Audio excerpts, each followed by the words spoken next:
la communauté de communes Médoc-Atlantique regroupe 14 communes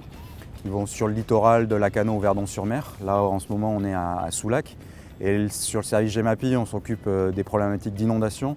mais aussi des problématiques du recul du trait de côte, donc de l'érosion marine. Donc là, on est sur un site effectivement qui est sujet à l'érosion, puisque c'est l'ancien site où avait été construit l'immeuble Le Signal dans les années 60. À l'époque, il y avait à peu près 300 à 400 mètres de plage devant, et suite à l'érosion, on est arrivé dans une situation de crise suite aux tempêtes de l'hiver 2013-2014,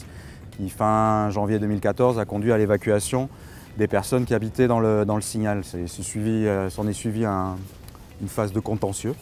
qui a duré quelques années, et en 2020, on est arrivé à un processus de démarrage d'indemnisation des propriétaires qui a permis ensuite en 2023 de procéder à la démolition de ce bâtiment qui était menacé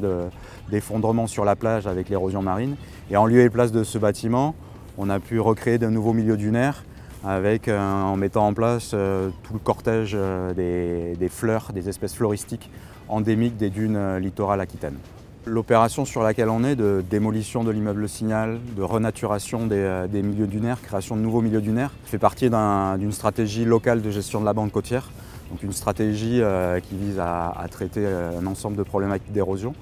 donc sur l'ensemble du périmètre de Soulac-sur-Mer. Donc la démolition du Signal était une des actions de la stratégie, et cette stratégie qui a été élaborée en 2018 sur un premier plan d'action 2018-2022 a été cofinancée par un certain nombre de partenaires,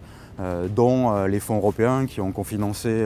la stratégie à hauteur à peu près de 50% de l'enveloppe globale. Donc sur cette opération particulière, grâce aux fonds européens, on a pu déployer cette opération de démolition et de renaturation dunaire, parce que ça a permis de compléter effectivement l'enveloppe financière avec les fonds européens, des fonds de l'État, des fonds de la région Nouvelle-Aquitaine et une partie de cofinancement aussi de la communauté de communes Médoc-Atlantique.